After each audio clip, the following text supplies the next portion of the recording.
Hey everyone, thanks so much for being with us here on Atlanta News First Plus. I'm Joy Lim-Nakron. I just wanted to get on here and just give you a heads up that we're watching right now for Governor Brian Kemp to address the state about the 2023 budget. I just want to kind of show you, we've got this a crew here at the Capitol, as you can see, awaiting his remarks at any moment now. Governor Kemp is expected to be joined by leaders from both chambers of the General Assembly to highlight the impact of measures included in the 2023 budget. So that's what we're waiting for, just kind of folks getting in position there at the north wing of the Georgia State Capitol. But I'm not sure if you had a chance to go and look on our website at, you can see this article, this headline here on our website, that the Georgia House stuck by 2 scholarship tiers in their $32.4 billion budget, among other items that are being highlighted as well. And this budget for this coming year apparently includes some pay raises and also underlines some spending priorities in public safety as well as in mental health. The House backed Governor Kemp's plan to give about $2,000 in raises to state employees, but voted to double the raise for state law enforcement officers, increasing their pay by $4,000.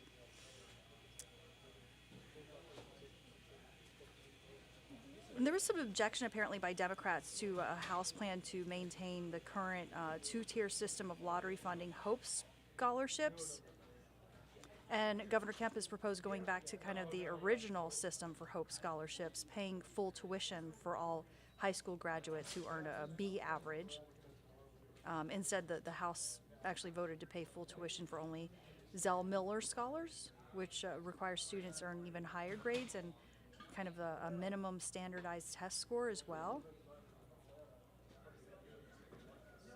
But these are just some of the issues that are being considered in the budget, or that were considered in kind of determining the budget. It apparently also emphasizes higher reimbursement rates to healthcare providers,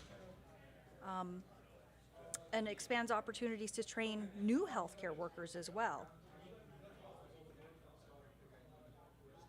So the House Appropriations Committee Chair, Matt Hatchett, said that the House budget would spend $51 million more on the State Department of Behavioral Health and Developmental Disabilities. That's Georgia's main mental health agency. So, again, kind of playing into these priorities regarding mental health and public safety as well. We're talking about a $32.4 billion budget.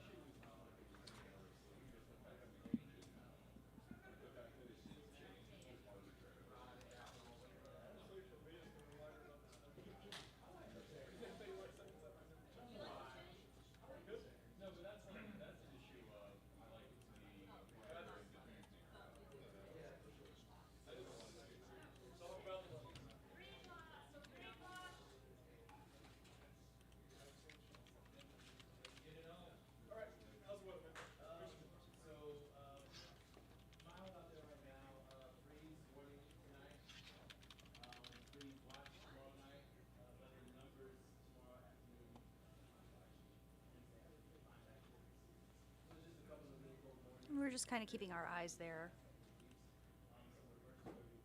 on the Capitol.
Easy lift.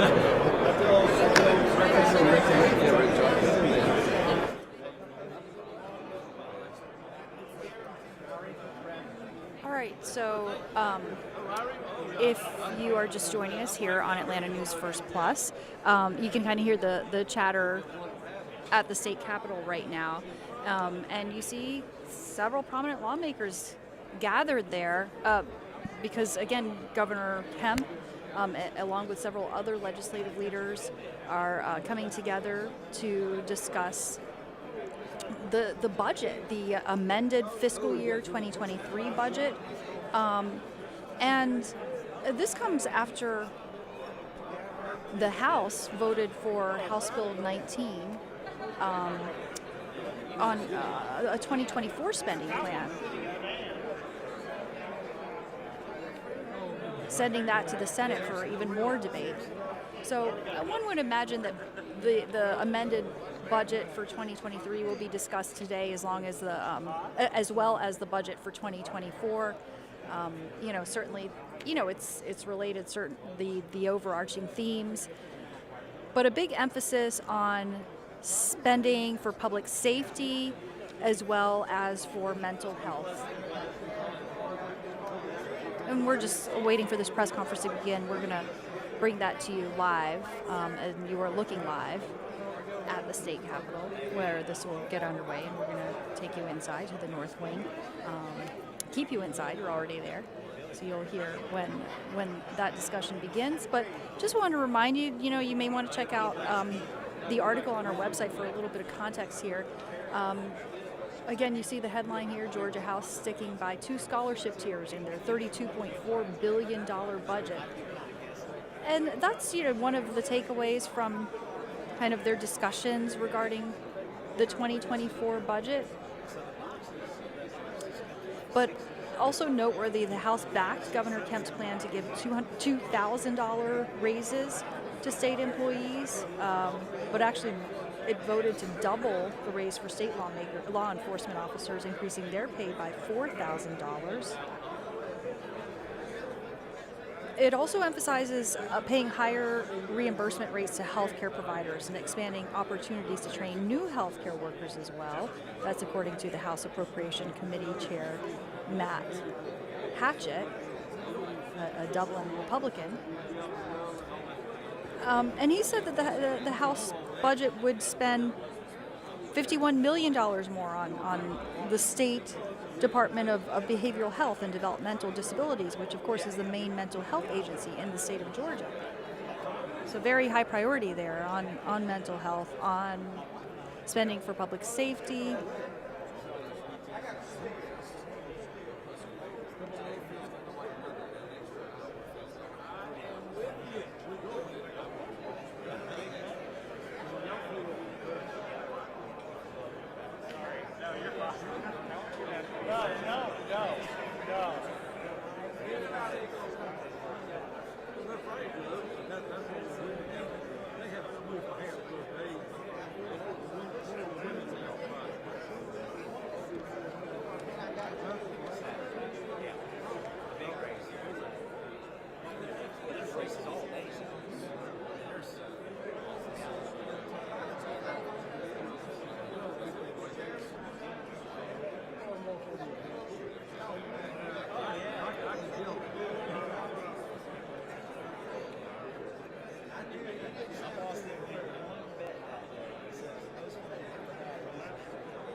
this meeting to order. Critical to What we call the high meeting.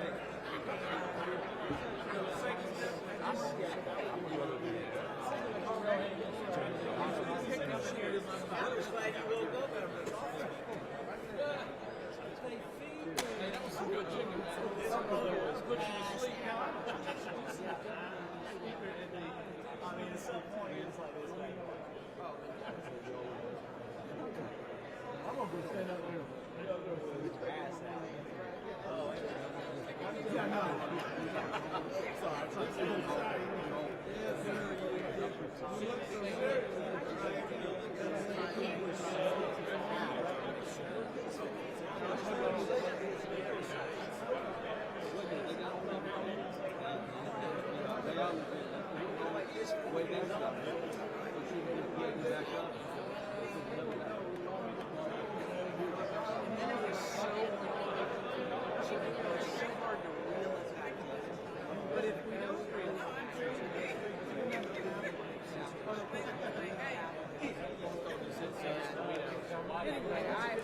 All right, everybody, if you are just joining us here on our Atlanta News First Plus stream, just a reminder, here's what we are looking for. This is a live picture from the Georgia State Capitol, the North Wing, where we are expecting Governor Kemp to begin remarks at any moment now regarding the budget. He is expected to discuss the amended fiscal year budget for 2023.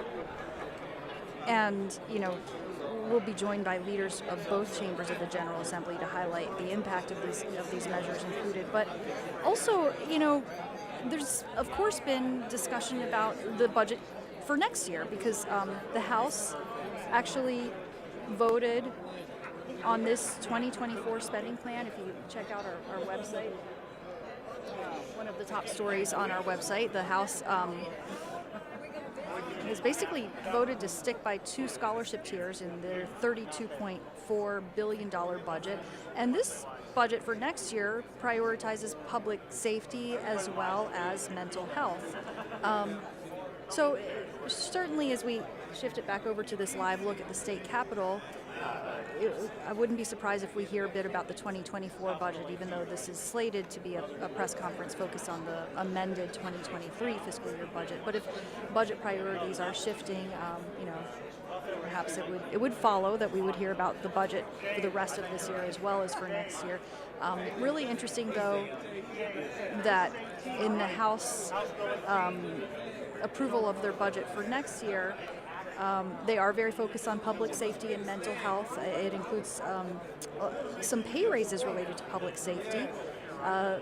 The House voted to double the raise for state law enforcement officers, increasing their pay by $4,000. They also backed Governor Brian Kemp's plan to give $2,000 in raises to state employees as well. And in addition to that, I mentioned mental health. According to the House Appropriations Committee Chairman, Matt Hatchett, a Republican, the House budget would spend $51 million more on the State Department of Behavioral Health and Developmental Disabilities, which of course is the main mental health agency in the state of Georgia. So that's a big, big increase. $51 million more in the year 2024 to go towards mental health. All right, so we see the governor is set to begin speaking at any moment now. We're just keeping our eyes on, obviously greeting everyone. We're going to bring you live or keep you live because we're live right now. We're going to be very focused on what the governor has to say. But also interesting regarding health care. This budget for 2024 emphasizes higher reimbursements. All right, well, for good healthcare. afternoon, everybody. Let me, first of all, welcome you and thank you all for being here. And certainly just want to thank the great legislative partners that we have beside me and behind me, and appreciate Lieutenant Governor Burt Jones and Speaker John Burns for being here, as well as the Appropriations Chairman, Blake Tillery from the Senate, and Matt Hatchett from the House, and certainly want to congratulate Chairman Hatchett on his first budget. A lot of good work, and I'm just very appreciative of both of their time and efforts that they've made, along with the rest of the members of the General Assembly from both chambers and parties who voted for the budget. Certainly glad to have the First Lady with us today, observing our activities to make sure we don't get out of line. I also want to thank OPB Director Kelly Farr and his team for the hard work and preparation for my proposed budget that has now been put to work with these good folks behind us and a lot of their priorities, so we're grateful for that. I signed the budget last Friday, the amended budget that was worked on by all of these stakeholders, and these partners have been critical in getting this budget across the finish line, enabling us to make strong investments in our classrooms, our workforce, public safety, and much more. This mid-year budget includes a lot of benefits for hard-working Georgians, but I'm most thankful that it delivers on the promises I made last year to the people of our great state, and it's geared to help them fight through 40-year high inflation.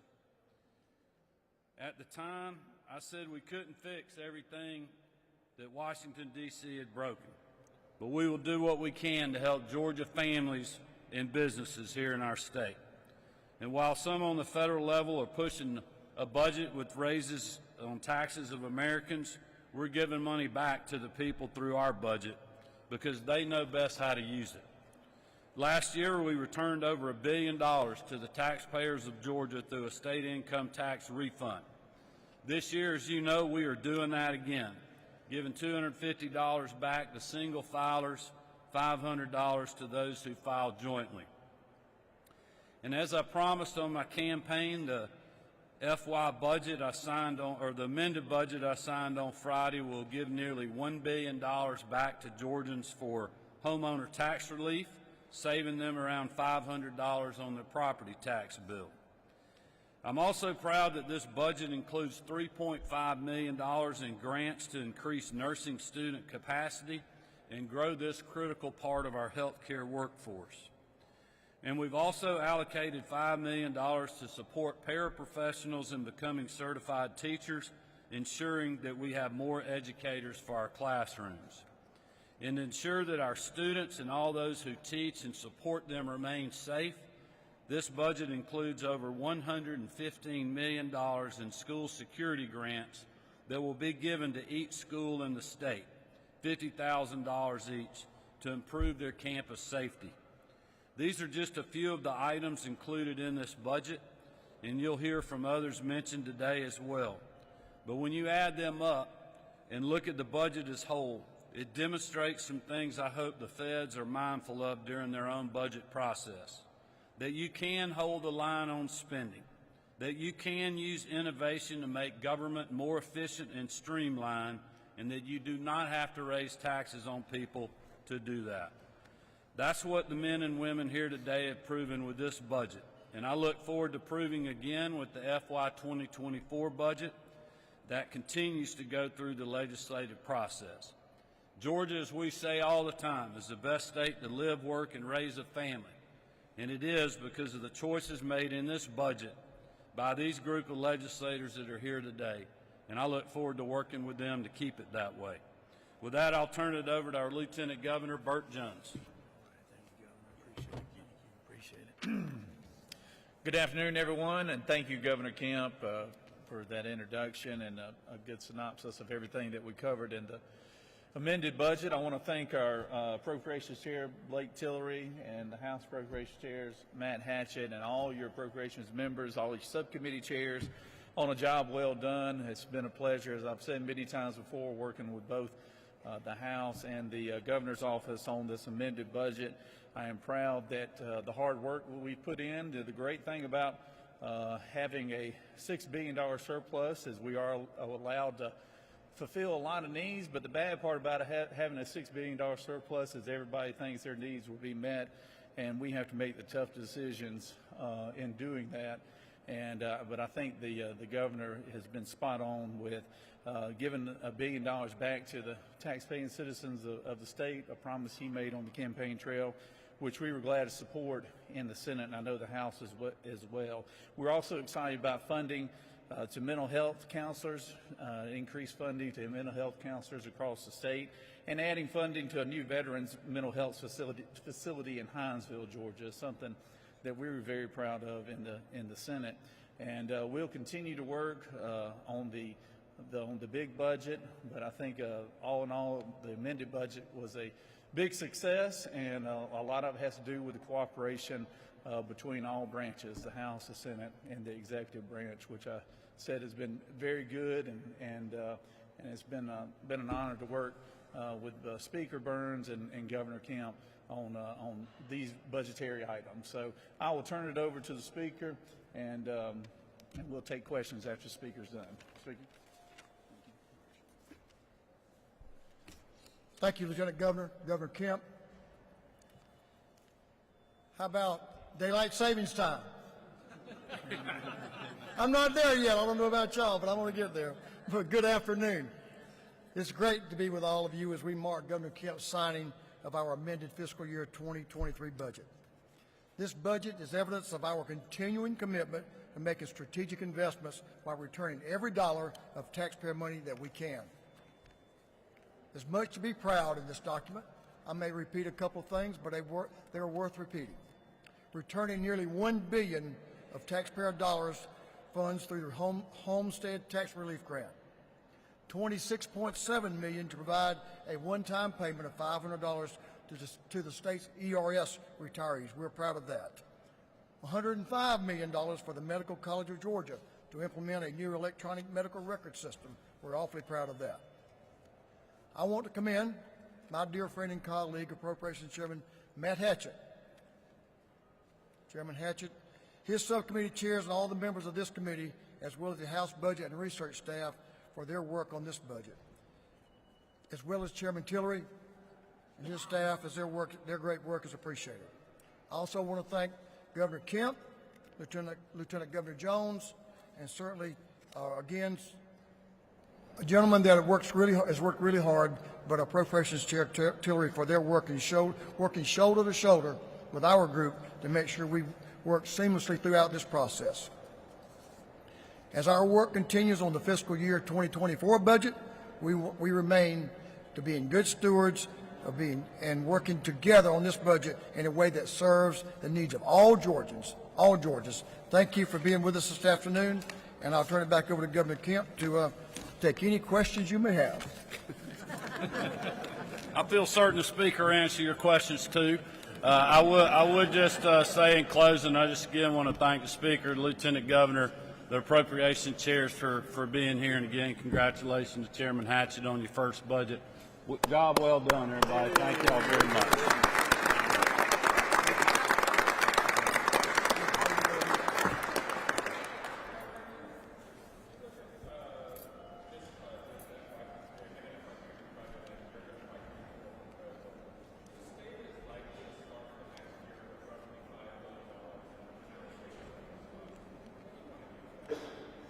Well, I think that's what we'll continue to talk about, but one thing I can assure you we're not going to do is we're not going to grow government.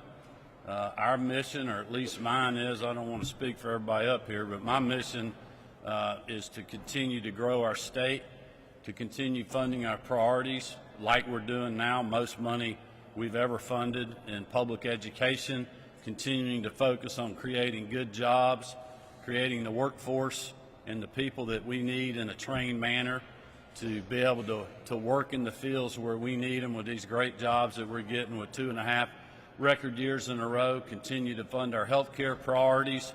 The Speaker and the Lieutenant Governor, like myself and the members standing behind me, I think it's safe to say in a bipartisan way, are supporting a lot of the things that we've done on the mental health side of things, and that includes funding those type issues. We've had discussions, as you know, of lowering the state income tax that we did last year. We're continuing to talk about those type things, and that's what will be on the table as we continue to work through the rest of this year and into next year. But also, these folks behind me realize the environment that we're in right now with inflation, a lot of economic headwinds. We're fortunate to live in a state that has been weathering those breezes, if you will, and hopefully we won't see a storm here. But I believe that other states are seeing storms. You can look at California. They have a budget deficit this year. We have not experienced that because we've funded our priorities, budgeted conservatively, and we have a great rainy day fund that will keep us going regardless of what the economy looks like over the next 12 to 18 months.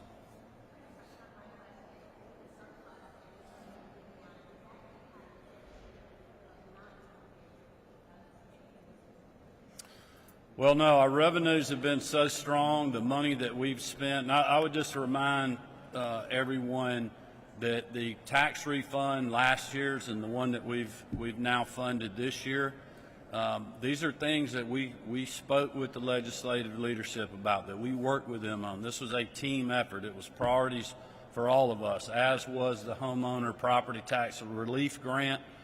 So you're talking about $2 billion for those two different programs. We also backfilled the transportation money, where again, the people standing behind me, us working together during the toughest part of what we saw over the last 12 months, suspending the fuel tax collections so that hardworking Georgians and Georgia families were saving 30 cents a gallon on average at the pump to help them get through the toughest part of the energy inflation that we saw. And it's, you know, we still have high energy prices in this state and in this country, but they're not near what they were at the height of the recession. And it's my belief that our country needs to be energy independent like it was, and not be beholden to a lot of allies that are squeezing the price and creating a run on the market. But we funded over $1.5 billion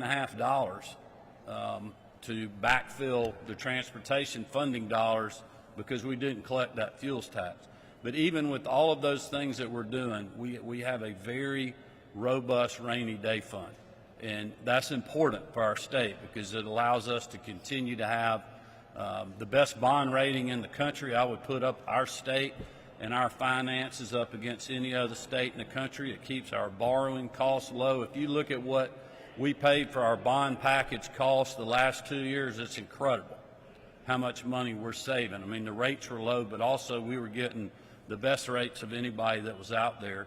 And that's important for our future, but it's also important for us to have reserves if we see a true recession and a true downfall in our revenues, because when that happens, that is when our citizens will need government services a lot more than they do right now. If unemployment goes up, more people will go in our education programs, more people will fall into our social services network that need help, which would astronomically drive cost up while our revenue is decreasing. And that's something that thankfully we have a lieutenant governor and a speaker and appropriations chairmen and members of the General Assembly that understand that we have to be prepared for that day. Hope it never comes, but we have to be prepared for that.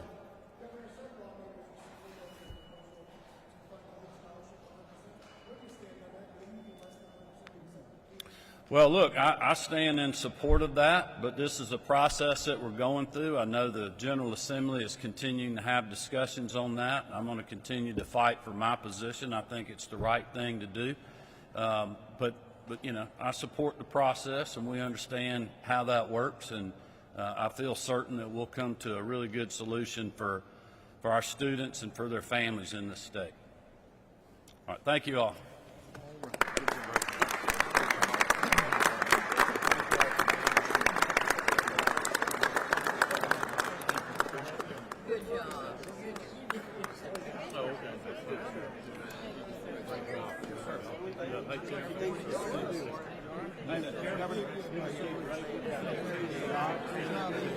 All right, so you've just been listening live as Governor Kemp and team addresses their plans for the budget for the remainder of this year, just kind of the amended budget for 2023, and also, you know, hinting at kind of what we expect in 2024. And I just want to encourage you as well to check out our website. This story, one of our top stories on our website about the 2024 budget, which the Georgia House has agreed to.